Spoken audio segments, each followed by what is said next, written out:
La Sete de Cristo 95.3 FM tiene el agrado de presentar al Ministerio Vida Nueva para el Mundo con el Dr. Armando Alducin.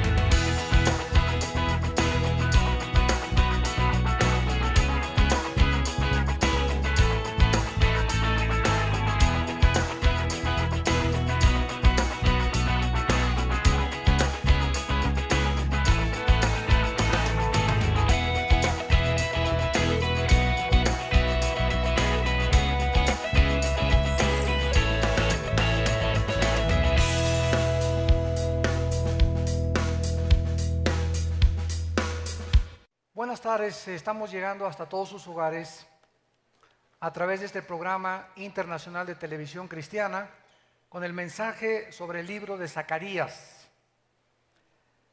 Este es un mensaje precioso de un libro, el 85-90% del libro es profético, pero además nos va a traer una enseñanza porque la relevancia que existe en nuestros tiempos con los tiempos de Zacarías son casi los mismos, donde Dios le está prometiendo al pueblo que Él había llamado para que fueran su pueblo y vivieran cerca de Él, que para que podamos ser bendecidos, para que podamos recibir las promesas que se encuentran en este libro, necesitamos arrepentirnos. Dios no puede trabajar con nosotros hasta que no mostremos un corazón arrepentido en cualquier área de nuestra vida. Así que este mensaje, ¿verdad?, que vamos a iniciar en esta tarde se llama un llamado al arrepentimiento, un llamado urgente al arrepentimiento, y creo que hasta es una palabra, arrepentimiento, que se está diluyendo y perdiendo en miles de iglesias alrededor del mundo, donde ya ni siquiera se escucha la palabra arrepiéntanse. Muchos cristianos creen que esta palabra pertenece a los que no son cristianos y que Dios les llama a que se arrepientan de sus pecados y acepten a Cristo. Pero lo interesante es que la Biblia termina en el libro de Apocalipsis con un llamado a 7 iglesias. Y de las 7 iglesias que son las últimas palabras de Cristo, 5 de ellas son llamadas a arrepentirse. ¿Por qué Cristo en las últimas palabras que le tiene a la iglesia son arrepiéntanse? Porque el arrepentimiento forma parte de la vida cristiana diaria. Y la razón profunda, Dios quiera que lo puedas entender, la razón profunda por la cual Dios le llama a la iglesia a arrepentirse en el libro de Apocalipsis, es porque aunque sabemos que la salvación no la podemos perder, si tú te mueres y no estás arrepentido en alguna área de tu vida y te sorprende la muerte hoy en la tarde o hoy en la noche o mañana, etcétera, etcétera, tú vas a perder en la otra vida oportunidades, recompensas y posiciones de autoridad que solamente van a tener aquellos verdaderamente siervos y siervas de Dios que hicieron de su vida y de la santidad una manera normal de vivir. Porque la manera más normal de vivir es vivir en santidad. No vivir en santidad es vivir anormal. No es normal para nosotros vivir en pecado.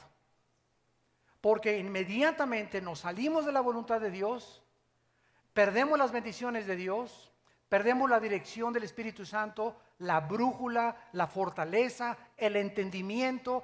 Todo lo que Dios tiene para tu vida y para mi vida, como dijo Jesús, vengo a darles vida y una vida en abundancia, la perdemos con el pecado.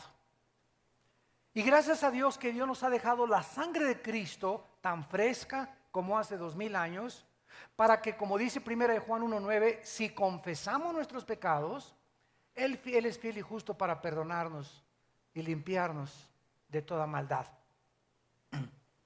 La palabra Zacarías significa el Señor recuerda. Es importante los nombres en la Biblia, como lo vamos a ver a continuación. Zacarías significa el Señor recuerda. Y Zacarías y Ageo, otro profeta que sigue después de este libro de Zacarías, eran contemporáneos. Y Malaquías también vivió más o menos en el mismo periodo de tiempo que Ageo y que Zacarías. Profetizaron 90 años después y Zacarías ministró a los exiliados que acababan de regresar de los 70 años de cautividad.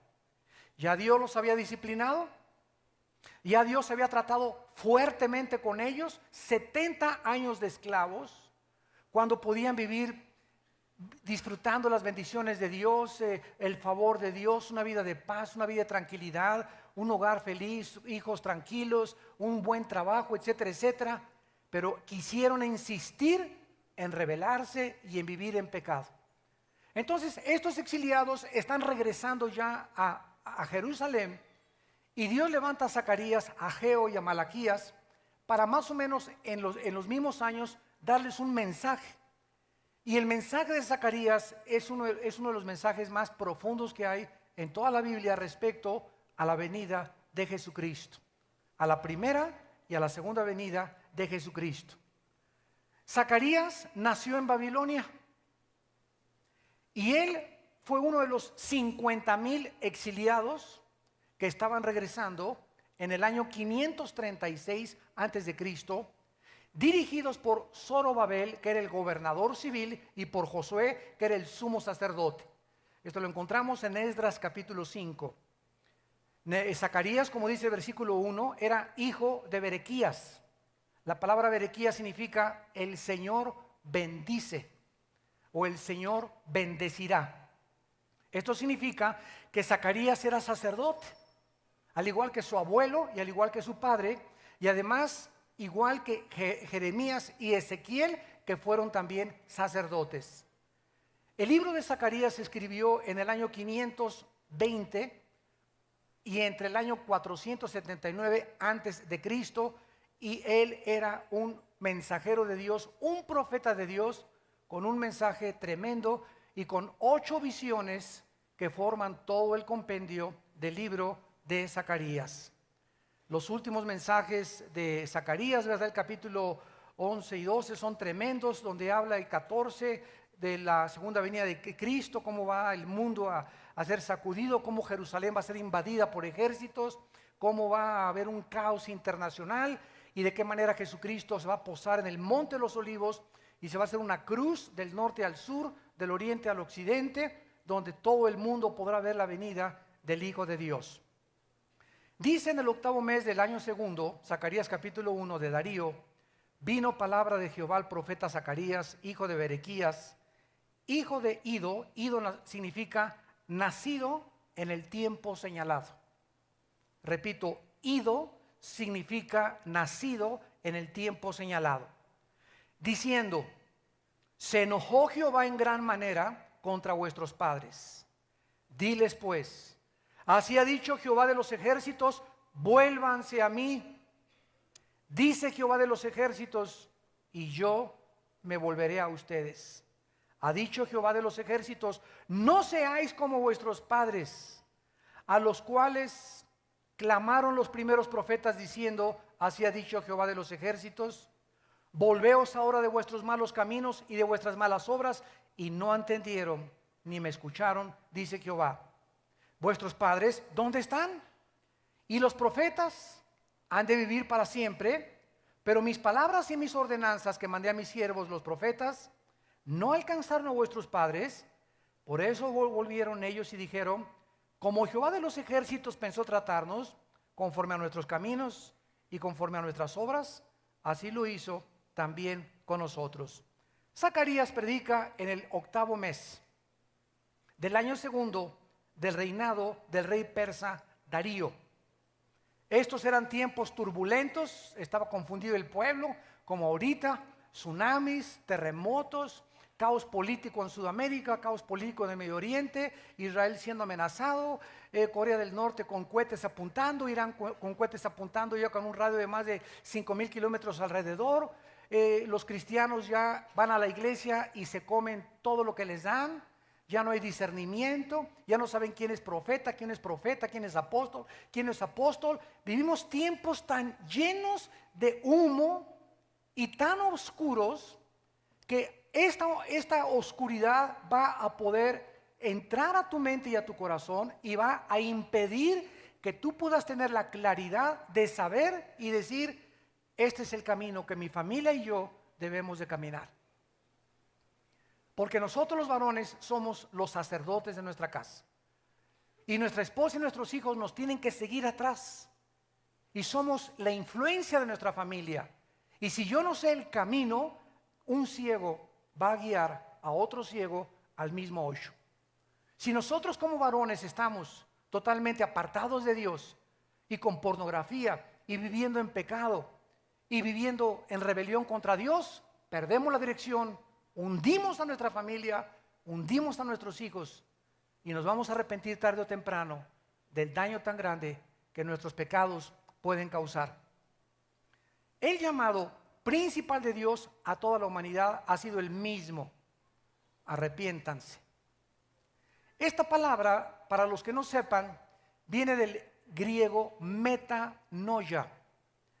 Metanoia es la palabra que se tradujo arrepentimiento. ¿Saben ustedes lo que significa arrepentirse?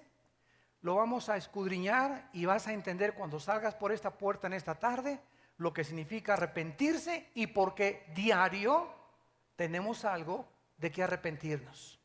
Significa cambiar tu manera de pensar. Cambiar nuestra manera de pensar. Cambiar mi manera de pensar de Dios. Él es un Dios santo. Yo tengo que cambiar mi manera de pensar de creer que me voy a salir con la mía. Tengo que cambiar mi manera de pensar de que creer que me voy a burlar de Él. Tengo que cambiar mi manera de pensar que Él me está viendo las 24 horas y que mis caminos están delante de Él. Y que Él sabe lo que pienso, Él sabe a dónde voy, Él sabe cómo actúo, Él está oyendo mis chismes, mis palabras, cuando lastimo la reputación de alguien. Dios está continuamente pendiente las 24 horas de mi vida. Yo tengo que cambiar mi manera de pensar y cobrar conciencia de que así es. Y cuando yo cambio mi manera de pensar y cobro conciencia que Dios me observa, significa tener temor de Dios. ¿Qué es el temor de Dios? No es tener miedo de Dios. El miedo de Dios te aleja de Dios. El temor de Dios te acerca a Dios. El temor de Dios es la conciencia continua de que Dios nos ve. Como dice el Salmo 139, Señor, has escudriñado mi andar y mi reposo, mis pensamientos desde lejos los has conocido. No hay ningún camino que te sea conocido. Proverbios 3, porque los caminos del hombre están delante de Jehová y Él considera todas veredas. Mis ojos ven, mis párpados examinan a los hijos de los hombres. Cuando yo estoy consciente y ya pienso como Dios piensa, es porque verdaderamente estoy arrepentido. Hay muchos de ustedes que hacen lo que hacen a escondidas, ven pornografía cuando la esposa no está o cuando el esposo no está, se besuquean y se manosean cuando son novios y se saltan a privilegios que no les corresponden porque no tienen temor de Dios. Porque si tú tuvieras temor de Dios, no harías lo que haces cuando nadie te ve. Pero cuando has cambiado tu manera de pensar y sabes que Dios te ve y que no te le vas a escapar, entonces estás arrepentido. El arrepentimiento también tiene que estar relacionado con cambiar mi manera de pensar respecto al pecado. Tengo que cambiar mi manera de pensar y saber que mis pecados Siempre que yo violo la ley de Dios, siempre que me aparto de Dios, siempre que me alejo de la Biblia, siempre que dejo de orar, comienzo a sufrir. Porque el pecado nos hace sufrir. Cuando tú escoges pecar, estás escogiendo sufrir. Porque la paga del pecado siempre, siempre, siempre es la muerte. Y la palabra muerte significa separación. Siempre que pecamos nos separamos de Dios. Al separarme de Dios ya pierdo la dirección, pierdo la brújula, pierdo su guía, pierdo su fortaleza, pierdo su conciencia, pierdo todo lo que Dios me quiere dar. El pecado hace un abismo entre Dios y yo. Si yo cambio mi manera de pensar y realmente creo lo que el pecado es y lo que a Dios le llama pecado, yo le llamo pecado, es porque estoy arrepentido. Como un ejemplo que les voy a dar. Hace algún tiempo llegó una pareja, cuando estábamos esta iglesia en el Monte Carlo, ¿se acuerdan? Ahí enfrente, ahí comenzamos en el Estadio Cruz Azul, en la colonia Nápoles. Y llegó una pareja con mi esposa y conmigo y me dijo la señora, Armando, quiero decirte que mi esposo es un cascarrabias, es un rabo verde, etcétera, etcétera. Descubrí, ¿verdad?, unos correos que anda ahí con su secretaria, bla, bla, bla, bla. Y entonces le dijimos al hermano, mi esposa y yo, enfrente de su esposa, mire, usted se dice cristiano, viene a la iglesia, esto es un hospital y estamos para ayudarlo, pero usted no puede seguir engañando a su esposa. Entonces, mi primer consejo es que se arrepienta, que cambie su manera de pensar, porque Dios piensa que el adulterio tiene consecuencias muy graves. Y entonces usted tiene que despedir a esa secretaria para hacer frutos de arrepentimiento. No diga, ya estoy arrepentido, no, la va a correr. Porque si usted dice que está arrepentido y la sigue teniendo, usted no está arrepentido. Usted está jugando con Dios, ¿verdad? Es normal. Entonces pasaron como un mes y medio más o menos y la señora regresó y dijo que no lo había corrido. Y fui a hablar con él, le dije, oiga, fulano de tal, ¿qué pasó con su secretaria? No, mire, es que le estoy testificando, me dijo. Santo niño de Atoche. Con lo que sale la gente, ¿verdad? Le estoy testificando. Pobrecita, la quiero ganar para Cristo. Le dije, pobrecita de tu esposa, le dije, pobrecito de ti. Pero ¿sabes una cosa? Tú eres un granuja, así le dije. Tú eres un granuja y tú te estás burlando de Dios. Mentira que tienes un mes y medio que has arrepentido. Una persona arrepentida va ahorita a su casa porque ya cobró conciencia, ya cambió su manera de pensar y va y rompe sus revistas pornográficas y las quema y las saca de su coche y de debajo de su colchón y quema todos sus videos pornográficos y le dice, Padre Santo, he pecado contra ti, ya no quiero, yo sé que estoy atado y soy como un adicto a la pornografía o un adicto al adulterio, etcétera, etcétera, pero quiero tu liberación, Señor. Cuando Dios ve que tú haces eso y tú das el primer paso, mis cigarros ya no los quiero, ahí están en la basura, Señor, ahora tú dame la fortaleza para poder vencer para ti. Cuando Dios ve que damos el primer paso, Dios da el segundo para fortalecernos. Muchachos que ya ahora, ¿verdad?, ya antes de casarse se agarran y se enclinchan ahí a 3 rounds sin límite de tiempo. Oye, muchacho, tú respeta a tu novia. Sí, ya, etcétera, etcétera. Si tú estás arrepentido, hoy le dices a Dios, Señor, quiero cambiar mi manera de pensar. Y el noviazgo no es licencia para manosearla. Como les digo a las muchachas, cuando alguien te diga quiere ser mi novio, pregúntale, ¿para qué? ¿Cómo que para qué? Sí. ¿Crees que al decirte yo, acepto ser tu novia, te doy licencia para que me toques? Estás equivocado, chiquito. Pregúntale para qué quiere ser tu novia. No te va a saber contestar. Si te dice, es que necesito una amiga, dile, cómprate un perro. El perro es el mejor amigo del hombre. No es que necesito a alguien que me dé consejos, ¿verdad? Dile a tu papá que te dé consejos o al pastor. Que necesito un apoyo, como cómprate un bastón. Pregúntale para qué quieres que sea tu novia. O sea, cuando alguien le dice quiere ser tu novia, lo que se asume es, tengo licencia para besarte, para tocarte. ¿No es verdad? Porque eres mi novia, a la novia se le besa y se le abraza. Eso no dice Dios. Tú tienes que cambiar tu manera de pensar, porque Dios no piensa de esa manera. Y cuando tú cambias tu manera de pensar, es porque estás convencido que la pureza y la santidad traen bendición a tu noviazgo. A tu novia no la tocas hasta que tú te casas con ella. Esto es el arrepentimiento. Y en tercer lugar, cambiar nuestra manera de pensar respecto a nosotros mismos. El arrepentimiento es cambiar de manera de pensar respecto a cómo piensa Dios, a cómo piensa del pecado y a cómo pienso de mí mismo. ¿Qué dice Dios de mi persona? Armando, la carne es débil, débil, débil, débil, débil. El espíritu está presto, Marcos 14:38. Pero quiero que sepas, no pienses de ti que la vas a hacer, no la haces. No le des consejería nunca a una mujer sola. Nunca subas a tu coche a una mujer sola. Cuando salgan jóvenes, pongan la Biblia y compres una Biblia así grandota de 1 metro y la ponen en medio de los dos, en el asiento. Oren antes de salir a tomar un café. Cuando tengas una secretaria muy guapa, dile a tu esposa que venga y que le dé la verificación. Y te va a contratar una gorda segurito. No juguemos con el pecado porque Dios dice que somos débiles. Por eso yo cuando viajo siempre acostumbro, me llevo un hijo mío o un pastor, porque yo sé cómo es, ¿verdad? He ido tantas veces ahora que viajo tanto en el avión y es increíble cómo piensan ya las mujeres de los hombres. Increíble. Le echan, ¿verdad?, los canes y los perros pastor alemán a todo mundo. Y andan buscando que las invites a una copa y que esto y el otro, y andan buscando esto y una noche en el hotel y que le compres un vestido por aquí por allá. Estamos rodeados los casados de tentaciones como nunca lo habíamos estado. Y si nosotros no cambiamos nuestra manera de pensar, y antes de subirme al avión y cada vez que me levanto oro y Señor me consagro, Dios sabe librar de tentación a los piadosos. Segunda de Pedro 2:9.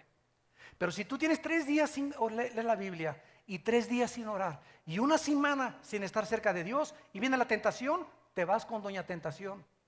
Dios no te va a rescatar porque ninguna tentación hay que no sea humana, sino que Dios proveerá la escapatoria para que podamos salir por ella, a los piadosos.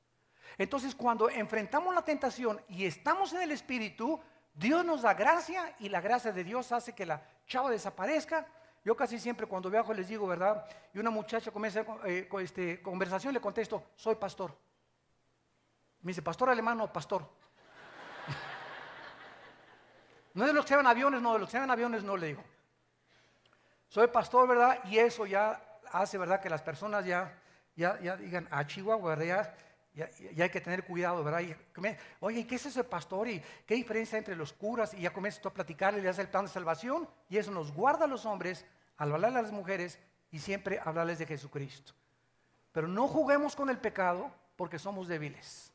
Cambia tu manera de pensar y no juegues con tu carne, porque en el momento menos pensado caes en adulterio o en fornicación. Nadie cae en adulterio de la noche a la mañana.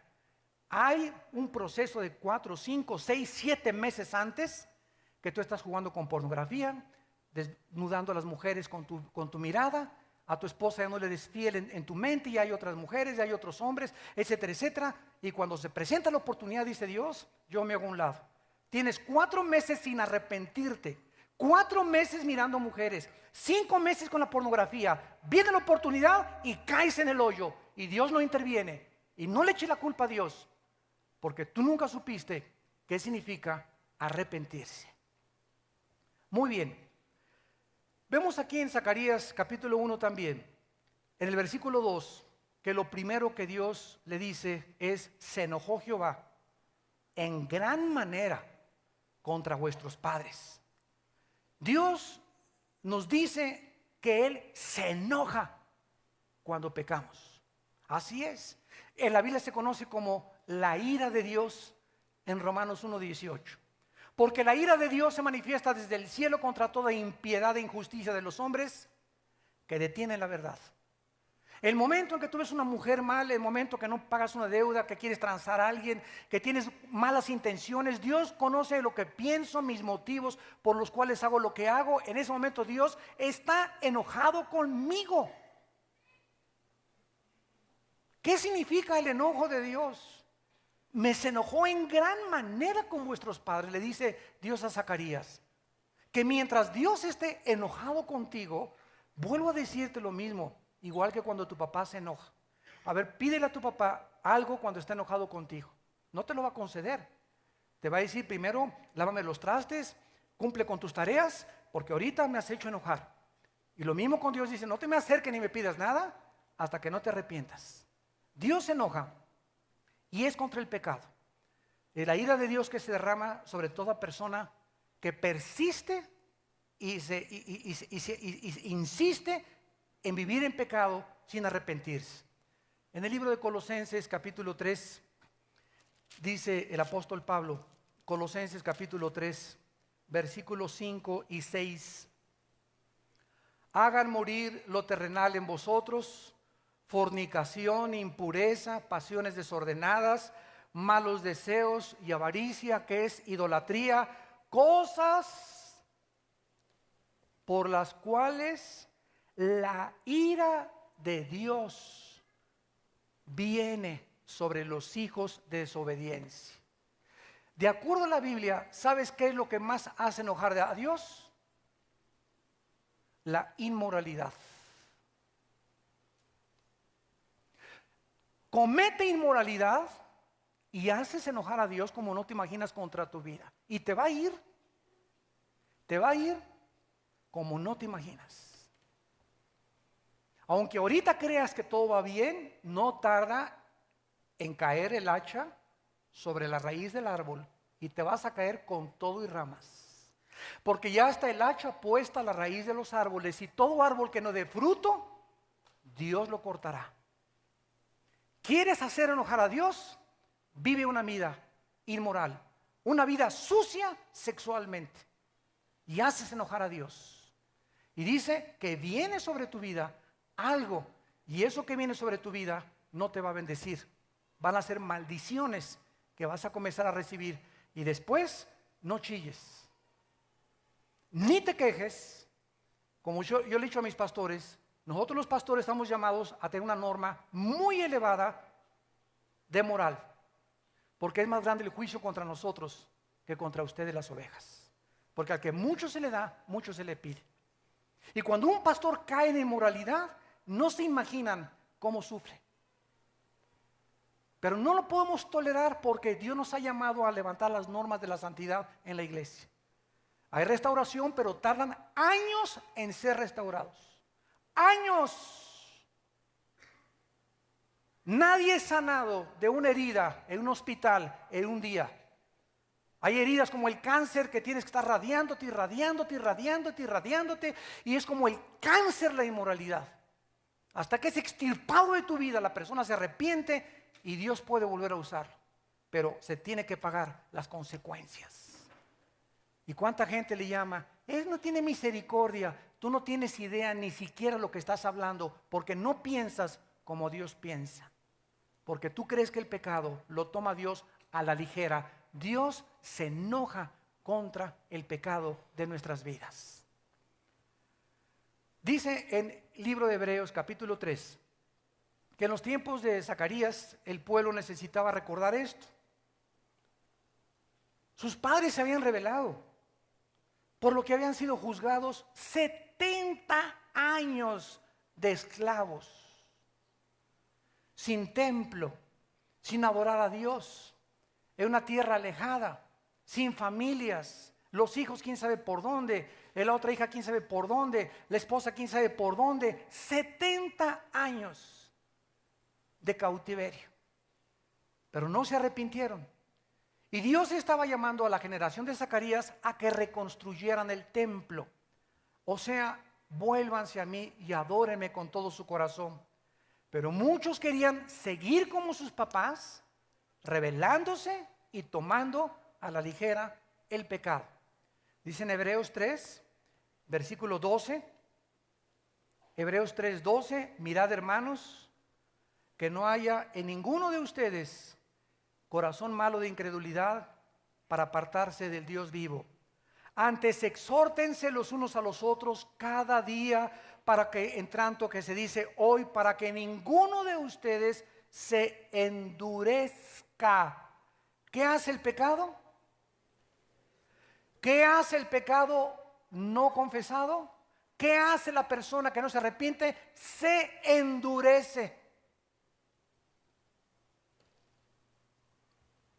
Te endureces. Sin que te des cuenta, ya es normal para ti. Ya es normal fornicar con cualquier muchacho para ti porque la telenovela lo hacen. Y porque todo mundo lo hace, ya es normal. Para el mundo es normal, pero nosotros somos un pueblo santo. Real sacerdocio de Dios, separado del mundo para que vivamos una vida diferente, porque nuestro Dios es un Dios santo. Tenemos que pensar como piensa Dios. Mientras no pienses como piensa Dios respecto al pecado, vas a seguir tomando el pecado a la ligera y vas a seguir diciendo, es una exageración, no es cierto, eso es fanatismo religioso. Le vas a decir 1000 formas para excusar tu pecado. ¿Sabían ustedes que el 90% de los ateos en el mundo, el 90% de los ateos no vienen a la luz? No por ser problema intelectual, ni filosófico, sino que detrás del 90% de los ateos no vienen a Cristo ni quieren creer en Dios, porque detrás de ellos existe un problema moral. El problema de los ateos no es intelectual. Evidencias de la Biblia sobran, científicas, arqueológicas, antropológicas, genéticas, biológicas y de cualquier disciplina académica que tú quieras. Búscame y conocerás la verdad, dice el Señor. Tu problema no es que te falten evidencias, es que no te conviene creer. Me acuerdo hace muchos años, estuve en una cruzada en Tabasco, estábamos en Villahermosa, en la Plaza de Toros, y a la salida llega una muchacha con 2 compañeras, y me dice esta muchacha, ¿quiere, hermano Alducin, quiere hablar con usted esta prima que traje? Y se me enfrenta una muchacha como de 18 años y me dice, ¿es usted viene, me dijo, a asustarnos a los jóvenes y inventar que el infierno no existe? Y le dije, muchacha, quiero decirte algo, yo sé de dónde viene todo esto, ¿verdad? La raíz, ya tenemos experiencia en esto. Le dije, mira, yo creo que tu problema no es de que no quieras creer en el infierno, sino que no te conviene creer en el infierno. Y le dice la prima, sí, hermano, es que anda con 3 novios al mismo tiempo. Siempre detrás de una persona así hay un problema moral. O es homosexual, o es lesbiana, o vive en inmoralidad, o vive en adulterio, pero no vienen a Cristo porque no les conviene, porque saben que se tienen que enfrentar con la luz y la verdad, y Dios demanda que nosotros cambiemos nuestra manera de pensar, que nos arrepintamos, pero ellos están endurecidos. Y tú como cristiano te puedes endurecer también. Si tú no te arrepientes, cuando Dios te dice, hoy arrepiéntete, para que no te endurezcas por el pecado. En Ezequiel capítulo 10, tenemos un ejemplo precioso de qué forma Dios, años atrás, a Zacarías, ya había amenazado con retirarse del templo. Había llegado a un grado, Ezequiel capítulo 10, el endurecimiento del pueblo de Dios, que de una forma gráfica, como lo vamos a ver a continuación, Dios, acuérdense ustedes que estaba en el templo, en el propiciatorio. ¿Se acuerdan del propiciatorio? Una como cajita así cuadrada, con una cornisa, y en medio estaba el maná, las tablas de los 10 mandamientos y la vara de Aarón, que representaban la ley de Dios, la dirección de Dios y el alimento de Dios. Y arriba el sacerdote, el sumo sacerdote, entraba en el mes de Tishri, una vez al año, el 7º mes del calendario que pertenece a septiembre y octubre de nuestro calendario solar. Entraba el sumo sacerdote y derramaba la sangre sobre el propiciatorio, y había 2 querubines así, con las alas tapando. El momento en que la sangre cubría el propiciatorio, cubría la ley, la dirección y todo lo que quedaba bajo ojo de Dios. Cuando estamos bajo la sangre de Cristo, ya estamos bajo la gracia de Dios. En este altar que había en el propiciatorio, ahí se encontraba el Shekinah, que es la gloria de Dios. Y en el capítulo 10 dice, miré, he aquí la expansión que había sobre la cabeza de los querubines como una piedra de zafiro, que parecía como semejanza de un trono que se mostró sobre ellos.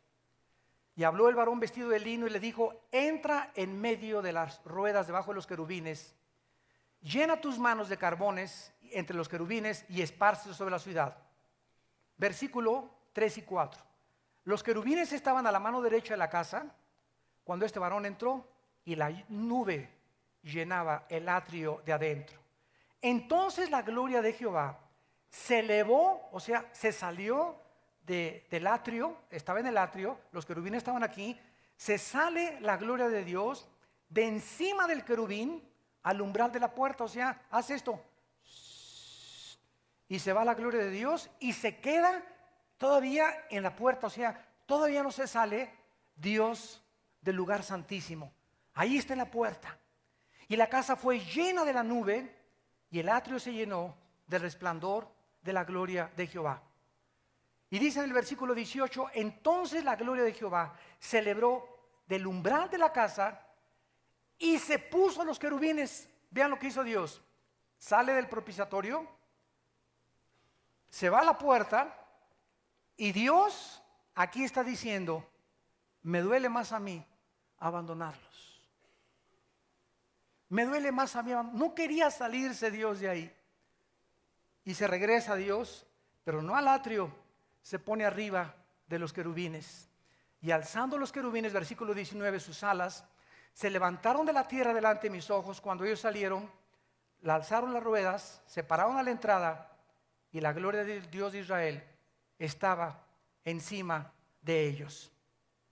Y dice en el capítulo 11 de Ezequiel, versículo 22: después alzaron los querubines sus alas y las ruedas en pos de ellos, y la gloria del Dios de Israel estaba sobre ellos, y la gloria de Jehová se elevó del medio de la ciudad. Ya aquí se salió Dios. Primero se salió, voló arriba de los querubines, se fue a la puerta, regresó otra vez al atrio, ahí se quedó como diciendo: me duele dejarlos, y se salió, se puso sobre el monte, que es el monte de los olivos, y me levantó el espíritu y me volvió a llevar en visión del espíritu de Dios a la tierra de los caldeos. Dios deja a Israel y abandona el lugar donde Israel le adoraba. Y esta gloria de Dios que dejó a Israel, pasaron 400 años, se llama el periodo intertestamentario, y no volvió a bajar hasta que nació Jesús, lleno de la gloria y de la gracia de verdad de Dios. La persona de Jesucristo era la gloria de Dios otra vez, caminando entre los hombres y volviendo otra vez a Dios a decirle: les amo, estoy vestido con un cuerpo humano, yo soy Dios, dijo Cristo, el que me ha visto a mí ha visto al Padre, y quiero decirles que yo soy el camino, la verdad y la vida. Y agarró el mundo y lo colgó en una cruz, lo crucificaron, lo atormentaron, lo escupieron, lo rechazaron, y Dios abandonó a Israel hasta nuestros días. Ya han pasado 2000 años sin que los judíos tengan templo ni sacrificios, y están esperando reconstruir otra vez el templo y volver a instituir el sistema levítico, el sacerdocio. Y ahora Dios dejó a ese pueblo y formó entre el pueblo gentil un nuevo pueblo junto con los judíos que han aceptado a Cristo como el Mesías. Aquí nos vemos hecho, ¿verdad?, revelado por Zacarías, una visión de la gloria abandonando Jerusalén. Sin embargo, también se le revela a Ezequiel. Al permitirle a Ezequiel ver lo que estaba pasando, el gran pesar del corazón, cuando te dice: hijo, te amo, pero tus pecados me impiden acercarme a tu vida. Dice en Efesios capítulo 4 del Nuevo Testamento: no contristéis al Espíritu Santo. No le causes dolor. Ahora el templo somos nosotros. Ha entrado el Espíritu Santo, el Shekinah, a nuestra vida. Y ahora, aunque el Espíritu Santo nos ha sellado hasta el día de la resurrección, cuando pecamos, dice Primera de Tesalonicenses capítulo 5, lo podemos apagar. No apaguéis el Espíritu. Primera de Tesalonicenses 5, Efesios 4. ¿Qué significa apagar? ¿Has prendido una vela? Ponle una cubeta a una vela y vésela acercando así poco a poco. Y el radio de acción de iluminación se va reduciendo y reduciendo hasta que si le pones la cubeta totalmente, se reduce y se apaga la vela. La única luz que tenemos nosotros es a Dios dentro de nosotros.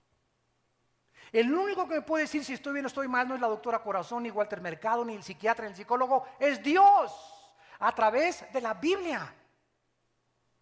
Y si yo peco y no lo tomo en serio y rechazo sus leyes, apago dentro de mí esa luz. Aquí está el Espíritu Santo, pero ya no me guía, ya no me ilumina, ya no me fortalece, ya no entiendo la Biblia, ya todo me parece mal, comienzo a hablar de todo el mundo, me amargo, comienzo a irme como en feria, divorcios, problemas en la casa, problemas con los hijos, etcétera, etcétera, en el trabajo. ¿Y todo por qué? Por el pecado.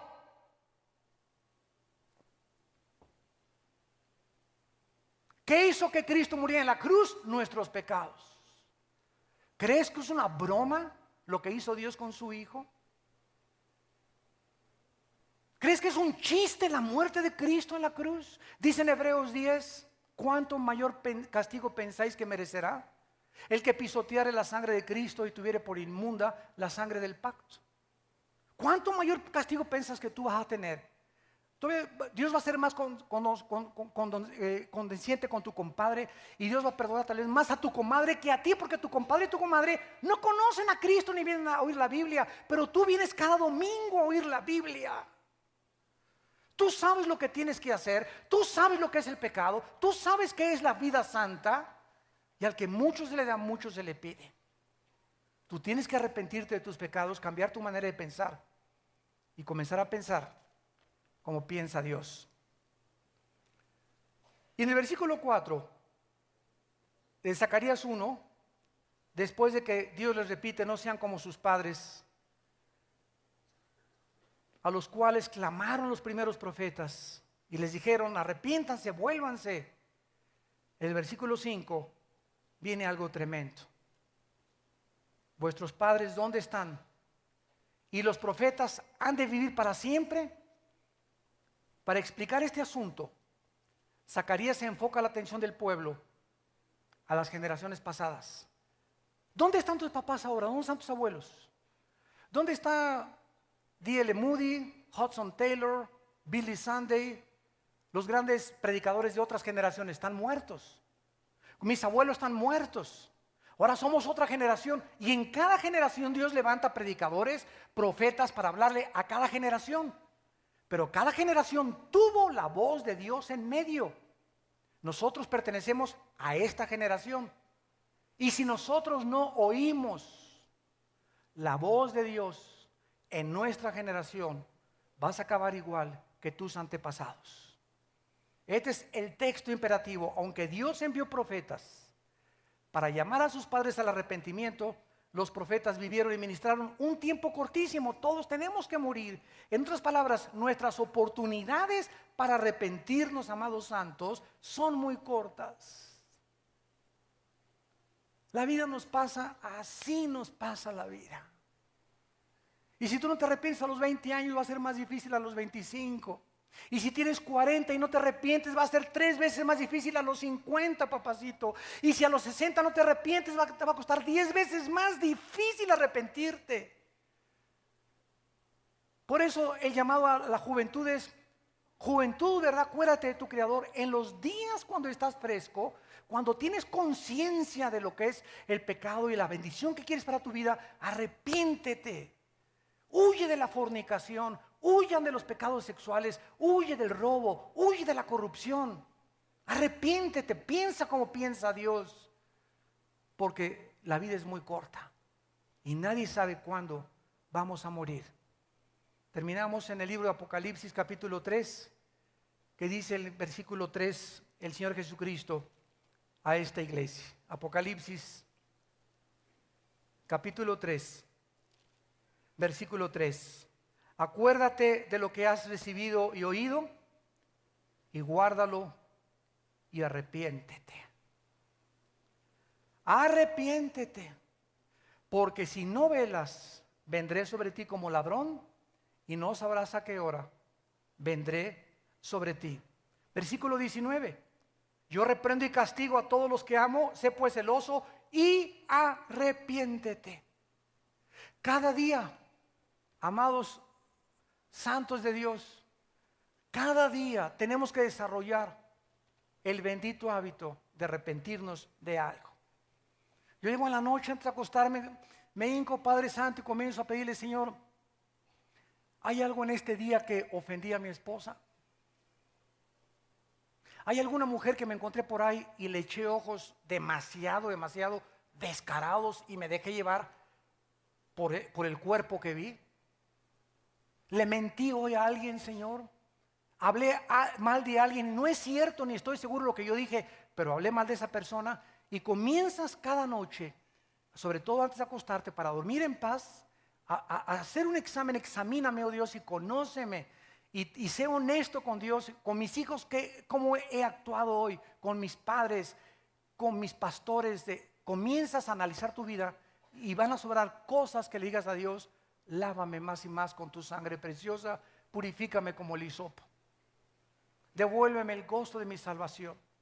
Quiero acostarme como un angelito y despertarme fresco, con ganas de vivir y con ganas de servirte, Señor. Pero no puedes vivir así si hay pecado en tu vida. Arrepiéntete. Cambia tu manera de pensar todos los días, cada semana, cada mes. Límpiate,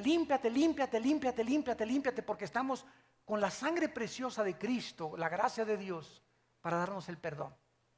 Pero si insistes en tus pecados y quieres insistir en tu rebelión, Dios te deja. Y como se alejó de Israel, Dios te dice que te vaya como en feria. No me llames porque no responderé, ni me busques porque rechazaste la sabiduría y mi consejo no quisiste. Cuando venga como una torbellino, dice Proverbios 1, sobre tu vida lo que temes, entonces me buscarás y no me encontrarás. Cuando vayas en la ambulancia y va la cruz verde ya, y tú un ataque al corazón ahí: ay, Jesucito, ahora sí, perdóname todo. Toma, te va a decir Dios.